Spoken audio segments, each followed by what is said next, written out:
Surprise.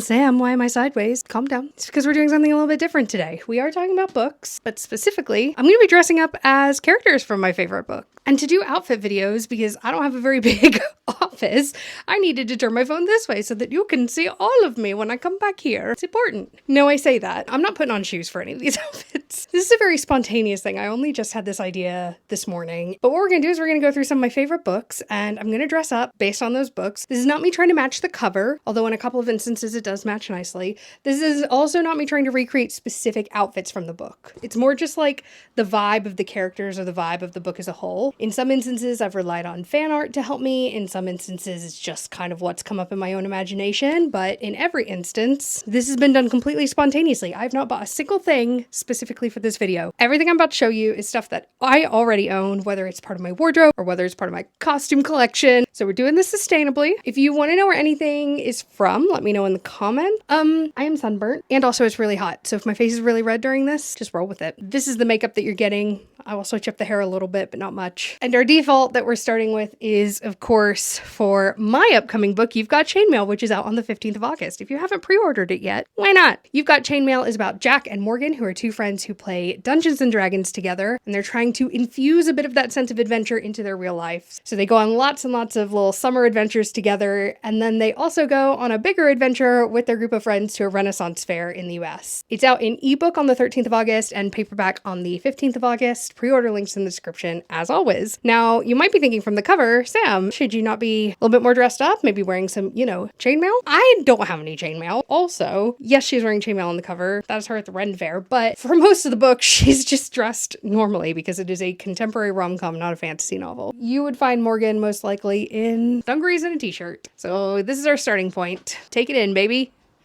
Take it in. I say I had this idea this morning. I have been really, really keen to do a little bit more cosplay. And a lot of that is because last weekend, my friends and I went to Fantasy Forest in the Cotswolds, which is like a Ren Fair style festival here in the UK. So what I'm going to do, I've got like a very tiny vlog of that, like just a couple minutes. You can skip ahead if you want to skip to the outfits, but I'm going to go change into my first outfit, which is the most involved one, while you watch this.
And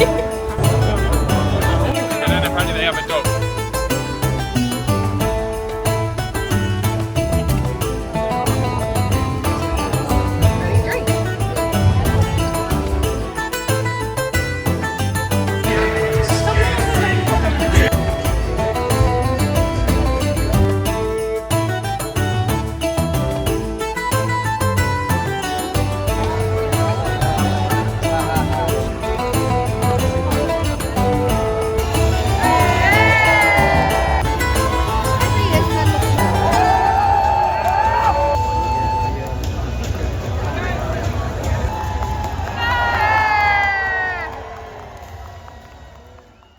Okay, before I show you this first one, and we are starting off strong, I want to caveat by saying it has been a long time since I've actually read this book. And second caveat, I know I said I wasn't going to do shoes, but for this outfit and this outfit only, I have shoes because they're part of my fancy dress collection, which is up here. Didn't have to go downstairs for them. So without further ado, I present to you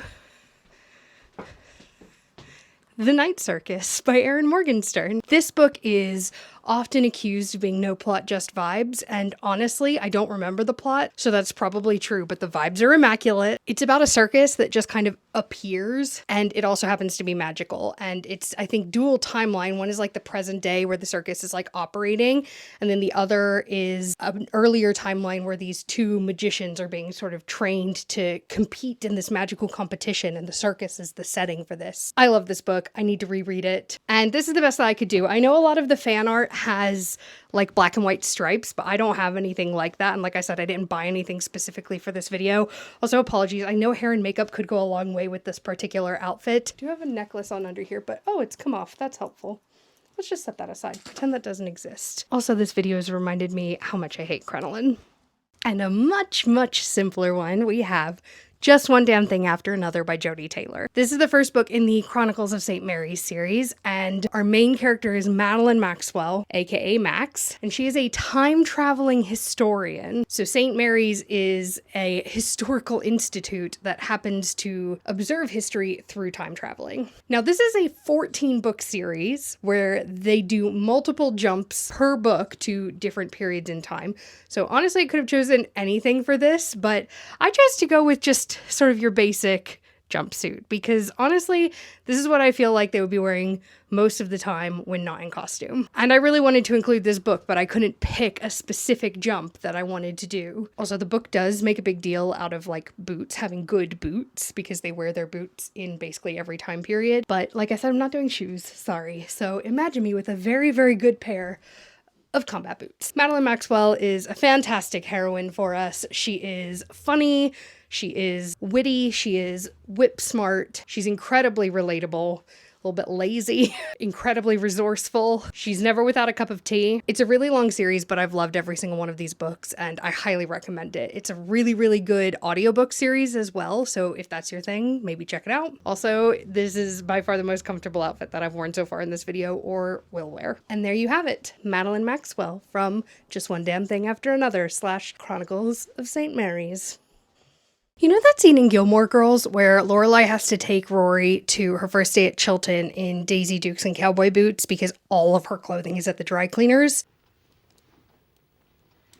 That's kind of how I picture January Andrews from Beach Read, like, all the time. And so that's what we've gone for here. It's very summery, very beachy. Beach Read is about two rival writers who are both suffering from writer's block and working it out in beach houses on the coast of Lake Michigan, and they decide to swap genres for the summer to try to get over their writer's block. This is my all-time favorite romance book. I love it so much. And it also happens to be very normal. That's the beauty of being a contemporary romance fan, is all of the clothing is just very normal.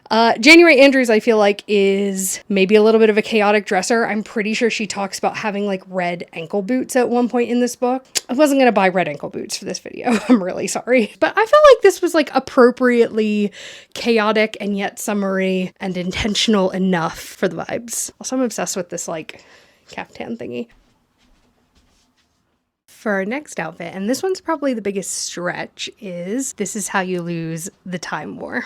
This book is about two time-traveling agents, and if you're thinking you don't look like a time-traveling agent, I know, stick with me. But it's two time-traveling agents, one that goes by Red, one that goes by Blue, who are on opposite sides of this like war over the timeline. And at the beginning of the book, they're going up and down the timeline trying to thwart each other. But as they continue to correspond in increasingly obscure ways, the relationship between the two changes. I would have had no idea where to begin with a cosplay about this book, but the fan art that I've looked at always has Red looking a little bit more sci-fi and Blue looking a little bit more fantasy, and that kind of fits with what I picked up on in the book because Blue is meant to be more like nature-y and Red is meant to be more like military. So a lot of the fan art that I saw has Blue in like dresses and skirts and stuff like that. So that's what I've done. And like I said, this is all just from my wardrobe anyway.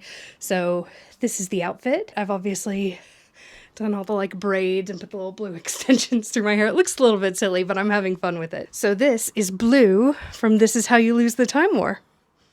Obviously, one of these was going to be about my other book, which is The Summer House in Santorini. I won't spend very long on this one because, like Beach Read, it's very just like summery, contemporary. There is one scene in particular where she wears a nice blue dress. If you've read the book, you know which scene that is. She doesn't wear it the whole time. But Summer House in Santorini is about Anna, who inherits a summer house from her estranged father on the island of Santorini. And while she's there, she meets his family for the first time and starts to connect with them and with the place that her father's from, learn a little bit more about him and what happened between him and her mother when she was younger. Unlike You've Got Chainmail, I wouldn't class this as a rom-com. It's definitely more of like an emotional holiday romance, but it's still good summer vibes, just in a different way. And like I said, there's a scene where Anna wears a strappy blue dress. It's not quite like this, but this is the best approximation that I've got. I actually bought this dress for my trip to Santorini 2 Octobers ago, I think. And yeah, so that's my first book.